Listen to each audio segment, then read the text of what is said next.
읽으신 다니엘서 6장 1절에서 10절까지 오늘 본문 말씀 속에서의 주제는 그대로 행한 다니엘. 자, 10절에 보면 전에 하던 대로 그대로 평시에 그대로 행한 다니엘이라고 하는 제목을 가지고 함께 은혜를 나누고자 합니다. 신앙생활의 근본은 무엇일까요? 믿음생활, 신앙생활의 근본은 우리가 하나님을 창조주로, 삶의 구주로 앙망하는 데 있습니다. 앙망이라고 하는 것은 그분을 우러러보고 그분을 찬양하고 그분이 삶의 주인인 것을 우리 마음속에 고백하는 거죠.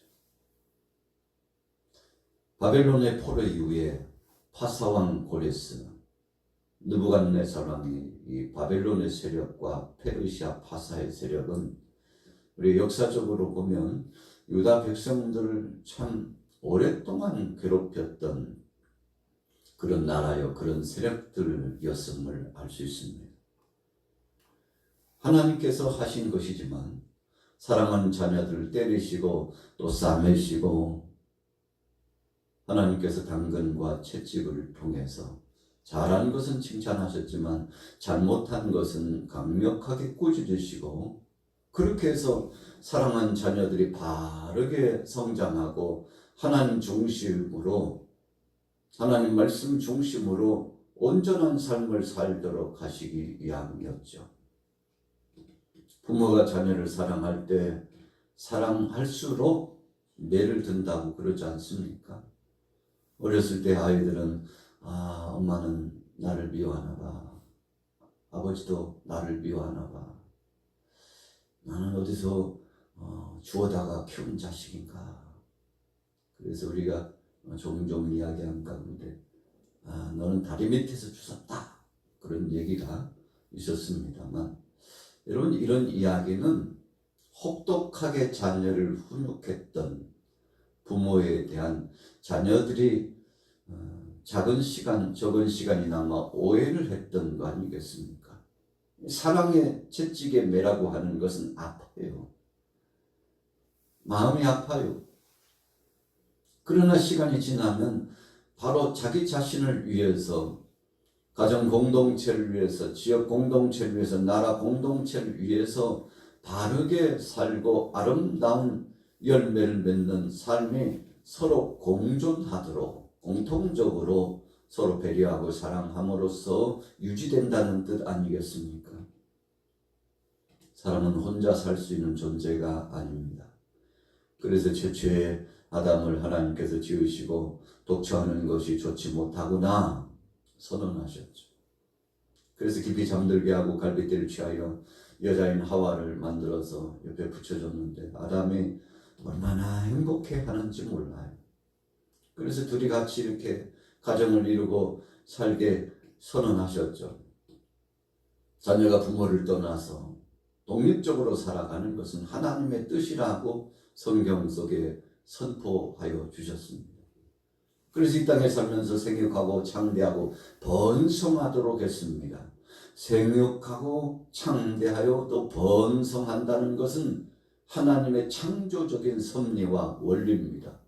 그렇기 때문에 가정에서도 지역사회에서도 나라 안팎에서 세계 속에서도 이런 하나님의 섭리에 순응하고 그 뜻대로 살아가는 것은 잘 되는 법칙, 잘 사는 법칙, 흥왕하는 법칙입니다.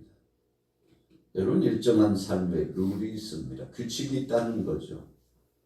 사회 질서도 지킬 때에 평화가 있고 서로를 위하여 배려하고 사랑하면서 아름다운 복된 삶을 살 수 있는 것처럼 마찬가지죠.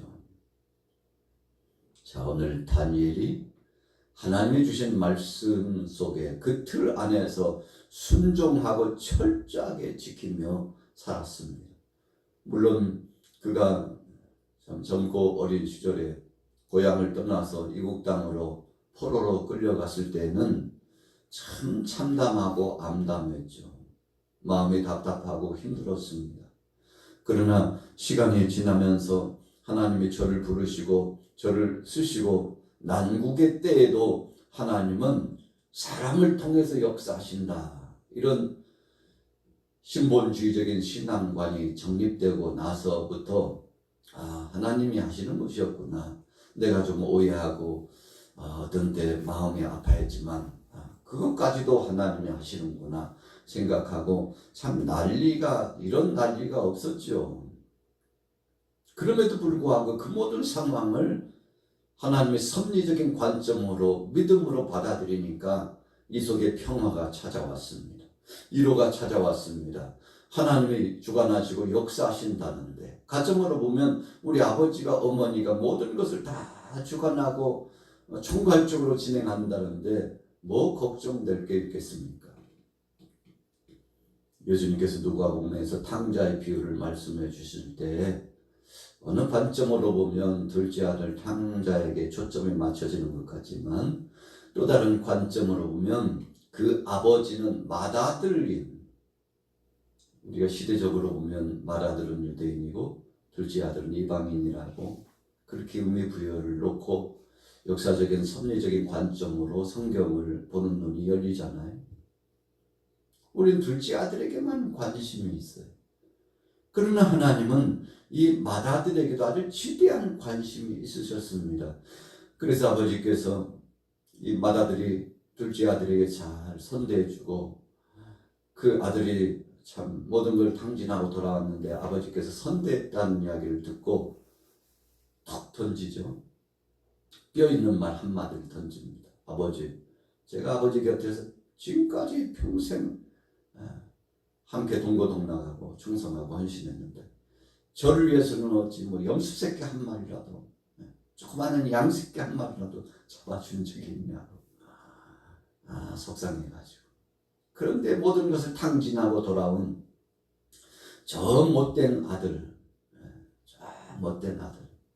비웃었잖아요. 비아냥거렸잖아요. 마음에 들지 않는다는 것입니다. 그런데 그 아들을 위하여서는 송아지를 잡아주다니요. 여러분, 금액적으로 차원이 다릅니다. 이 대우가 달라요. 자신에게 했던 것과 이 탕자, 모든 것을 탕진해버리고 돌아온 이 동생에게 하는 것, 마음에 들지 않아요. 어떻게 이런 차별을 할 수 있을까? 그때 아버지가 하신 말씀이 있죠. 야, 이게 다 네 것인데, 이거 다 네 것인데 왜 그러느냐고. 여러분, 아버지가 무관심한 것 같았지만 맏아들인 그에게도 지대한 관심과 사랑을 갖고 계셨다는 것을 뒤늦게 알았죠. 아이고, 아버님 그런 생각과 그런 기쁜 뜻이 있으셨냐고. 여러분, 그 부모의 사랑과 이 아버지와 어머니의 사랑을 알고 나서는 큰아들이 달라졌을 것이라고 생각합니다. 성경에는요, 투덜거리고 아버지로부터 훈육의 말씀을 받고는 그냥 거기서 막을 내린 듯 보이지만, 그러나 하나님께서 하시고자 하시는 뜻과 섭리의 말씀은 나는 너도 사랑한다, 이 말씀이잖아요. 야, 내가 언제 너를 잊어? 네가 그렇게 애를 쓰고 동생은 투덜거리면서 불평하다가 자기 목숨 챙겨가지고 갈 때에도 너는 내 곁에서 늘 함께하고 수고하고 헌신했는데 왜 내가 너를 잊어? 이게 다 네 것이야.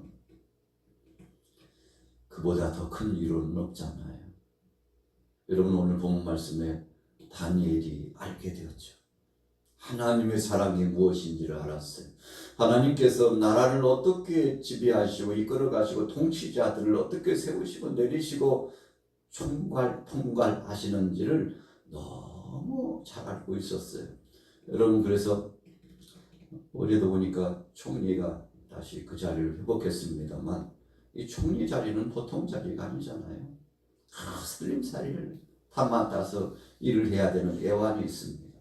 비가 오나 눈이 오나, 여러분, 위로는 대통령을 보자고 아래쪽으로는 국무위원들과 함께, 그리고 국회의원들과 함께 그 살림살이를 도맡아서 해야 되는 아주 중차대한 일을 담당하고 있는데, 보니까 담화문을 잠깐 제가 뉴스거리를 들었는데 정말 마음 아프고 힘들다. 그러나 나라가 하나 되고 그래서 잘 됐으면 좋겠다는 결론에 담화문을 발표하는 것을 보았습니다만 여러분 다니엘이 그런 심정이었던 것이죠.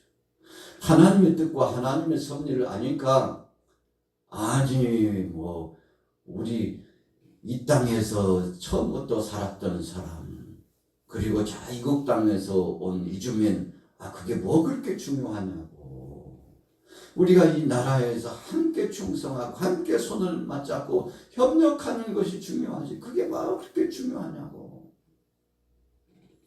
그러나 다른 총리들과 고관 대작들은 그런 생각이 아니었죠.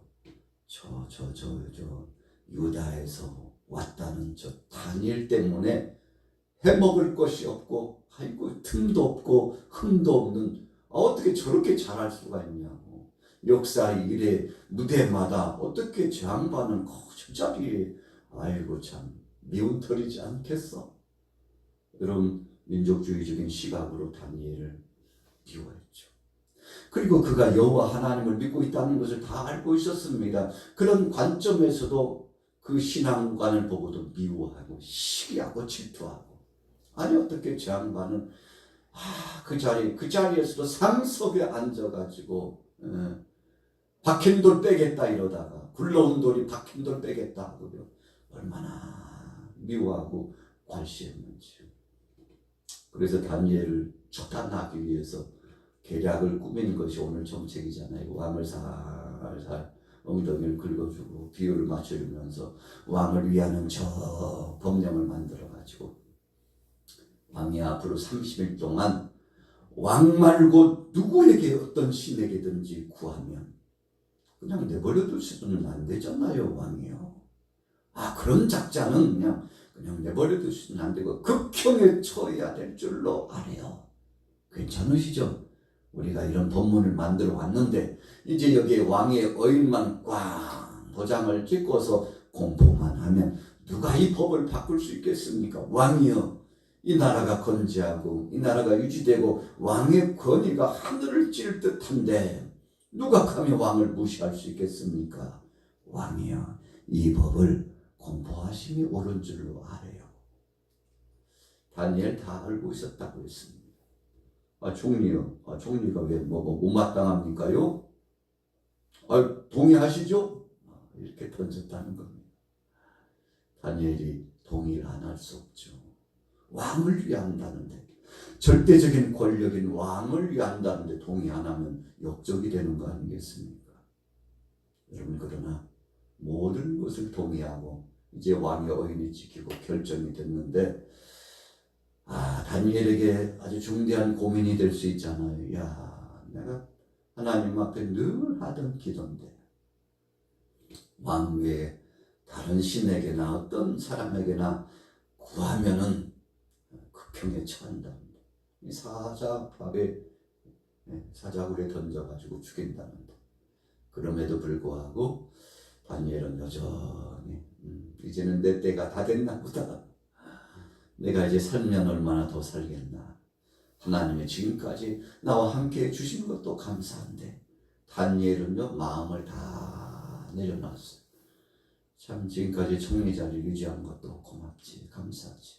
다 주님의 은혜였고 그래도 제 양반들이 나와 함께 협력하면서 국정을 진행했는데 그래도 저들도 얼마나 마음에 고심이 많겠냐고 불평하거나 원망하거나 적개심을 품거나 여러분 제2인자 총리이기 때문에 맘만 먹으면 어떤 방법을 통해서든지 복수를 할 수도 있습니다. 오늘 지금 다니엘을 처단하기 위해서 진행하고 있는 법문이라는 거 누구보다도 잘 아는 다니엘입니다. 왜요? 정치적인 정통이죠. 법률적으로 보면 법통이었죠. 지식으로 보면 최고의 학문에 통달한 사람이죠. 유다에서 젊은이들을 데리고 왔는데 바벨론 시절에 느부갓네살이 보니까 인재가 아깝다. 저들을 우리가 쓰자 해가지고요. 인재 등용했는데 일사천리로 시대가 바뀌고 상황이 바뀌는데도 이 다니엘을 비롯한 중심축을 이루고 있는 인재들이 계속 쓰임 받았지 않습니까? 모든 것에 등통한 사람이에요. 한마디로 말하면 모든 것을 원시한적, 근시한적으로 다 보고 있는 사람이었어요. 여러분, 그래서 가만히 침묵을 지키는 사람이 무섭다고 그러잖아요. 말이 많고 접시가 깨지는 것처럼 요란하고 그냥 세상을 바꿀 것처럼 막 앞에 서가지고, 그리고는 자기가 제일 힘센 것처럼 목소리를 높이고 혈기를 부리고, 그것이 잘난 것 같고 큰 것 같지만 사실은요, 목소리 크면 그만큼 그 속에 두려움이 있다는 심리적인 증거래요. 다니엘은 침묵을 지켰습니다. 하나님 앞에 다 맡겼죠. 주님이 하시리라. 하나님이 역사하시리라. 그래서 다시 한번 읽어볼게요. 9절 10절 같이 읽어봅니다. 9절 10절 시작. 이에 다리오 왕이 조세의 왕의 도장을 찍어 금령을 내니라. 다니엘이 이 조세의 왕의 도장에 찍힌 것을 알고도 자기 집에 돌아가서는 입방에 올라가 예루살렘으로 향한 창문을 열어놓고 전에 하던 대로 하루 3번씩 무릎을 꿇고 기도하며 그의 하나님께 감사하였더라. 전에 하던 대로 조직일관, 변찮는 믿음, 그것이 충성이거든요. 네가 죽도록 충성하라. 그리하면 생명의 면류관을 네게 주리라. 그럼 충성입니다. 맡을 자에게 구할 것은 충성입니다. 저도 그렇고 여러분들도 하나님 앞에 부름받았는데 그 자리를 계속 보존해 지키고, 비가 오나 눈이 오나 날이 흐리나 개이나 주님이 주신 사명 잘 감당하는 것이 충성이죠. 다니엘이 그랬어요. 하나님 앞에 충성된 자요, 다리오 왕에게도 충성된 자요, 어떤 역대 왕에게도 그는요 편찮고 충성했어요. 그래서 왕들이 감동을 하는 겁니다. 어떻게 저런 인재가 있느냐, 어떻게 저런 사람이 있느냐. 정치적으로 보면 시대가 바뀌고 사람이 바뀌고 수장이 바뀌면 그냥 싹 다 바꿔버리는데, 다니엘은 바꾸지 마라. 그 자리 내버려 놔두어. 저런 인재가 없다, 저런 사람이 없다. 여러분, 인정을 안 받았는데 다니엘은 2가지 인정받은 겁니다. 첫째는 하나님께 인정받았어요. 둘째는 왕 앞에서 사람들 앞에 인정함을 받아서 오죽했으면요, 그와 함께 있던 동료들이 아이고 다니엘은 틈이 없어가지고 허물을 찾을 수 없어가지고 그가 가지고 있는 믿음 말고는 그것이 꼭 허물이라면 허물일 수 있을까? 그가 신앙생활하는 늘 하나님 앞에 기도하는 것이 흠이라면 흠이지. 그거지. 다니엘 죽일 책략은 그것밖에 없다. 기도 못하게 하면 그가 기도 안 할까? 여러분, 그의 믿음을 너무나 잘 알고 있었던 사람들이, 가장 측근에서 다니엘을 잘 아는 사람이 적이 돼가지고 다니엘을 죽이려고 그의 목에 칼을 들이대는데 다니엘은 다 감수하고 받아들였죠. 어떻게 됐습니까? 결론은요, 하나님이 그를 사자굴 속에서도 지키시고 그를 보호하여 주셨습니다. 자, 무슨 뜻인가요? 여러분, 세상은 변해도 사람들은 변하는 것 같지만 하나님은 변치 않고 여전히 진리의 말씀은 우리와 함께하고 있다는 사실을 우리가 의심하지 말고 믿음으로 살아가셨어요. 우리가 이 땅에서 나그네 인생을 살잖아요. 분명히 그랬어요. 나그네 인생이라고. 아니 왜 이래 몸이 왜 이러냐. 아니 왜 이래 내가 왜 이렇게 기력이 떨어졌냐. 당연한 겁니다. 여러분, 자꾸만 병약해지는 거 당연한 거예요. 우리 인생의 모습이 그런 겁니다. 잠깐 나그네 인생이요, 이 땅의 나그네 인생이 모든 것을 마무리 지면, 여러분, 그래서 육신의 장막집이 쇠하여지면 쇠하지 아니하는 영원한 하나님 나라가 있도다. 그래서 믿음의 사람들은 시간이 지나면 지날수록 더 성숙해지고, 신앙인들은 익어가다가 익어간대요. 늙는다는 표현은 맞지 않아요. 익어간대요. 성숙해지다가 주님 보시기에 아름다워지다가 주님 앞에 가는 거죠. 여러분, 그래서 이런 믿음을 가진 다니엘이 아유, 한 번 죽지 두 번 죽나, 주님이 부르셔서 오라 하면 가야지 하고 다 내려놓고 감사기도 했더라. 이 뜻이 뭡니까? 이제 마무리 기도하는 거예요. 모든 삶을 정리하는 거예요. 하나님 앞에 다 맡기는 거예요. 오늘 주님 죽어도 주님 영광, 오늘 주님 죽어도 이 땅의 명성, 이름을 남기고 하나님 영광을 드러내고 참 잘 살았다 이렇게 이야기할 건데, 더 이상 미련도 없고 마음에 근심도 없고 주님 지금까지 지내온 것 주의 크신 은혜라 감사합니다. 이렇게 마무리 기도했는데 현장을 덮쳐가지고 멀리서 지켜보고 축구병들을 보내가지고 감시하던 병사들이 급습해가지고 현장에서 기도하는 다니엘을 체포하지 않았겠어요. 모든 사람들이 그랬어요. 아이고, 이제는 저가 맺는 신 때문에 죽는 것이라고. 그러나 그렇게 됐나요? 하나님이 저를 살리셨어요. 여러분, 오늘 우리가 하나님 의지하면 망하는 것 같고 손해보는 것 같고, 하나님의 것을 먼저 떼어놓고 하나님 앞에 드리면 아이고 어떻게 큰일 나는데, 이러면 안 되는데, 내가 지금 할 일이 얼마나 많는데. 여러분, 아니에요. 주님의 일을 먼저 하고 주님 앞에 올릴 것을 먼저 하면 그 다음에 주님이 우리 것을 해주신다고 분명히 말씀하셨어요.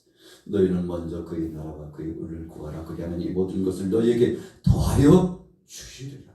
더하여 주실, 더한다는 뜻이 뭡니까? 넘치도록, 차고 넘치도록 하나님이 채워주신다는데, 여러분, 우리 사람들이 인색해가지고 시간에 인색해요.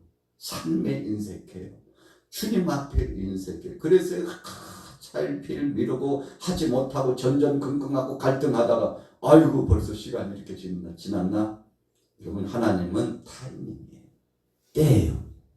하나님이 받고자 원하실 때 중심으로 우리가 드려야 되는데 뭐뭐 하다가요 금세 시간이 지났는데, 오늘 다니엘요 미루지 않았습니다. 그래, 오늘 하나님이 이렇게 정하시는 것도 하나님의 뜻이에요. 저 사람들을 통해서 섭리하신 것도 하나님이셔. 이렇게 생각하니까 미워할 것도 없고 감사밖에는 안 나왔는데, 오늘 하루 화요일 여러분들 3월 25일입니다. 어떻게 살아가시겠습니까? 감사로 시작해서 다니엘처럼 감사로 하나님 영광 중심으로 승리하게 되기를 예수님의 이름으로 축원합니다.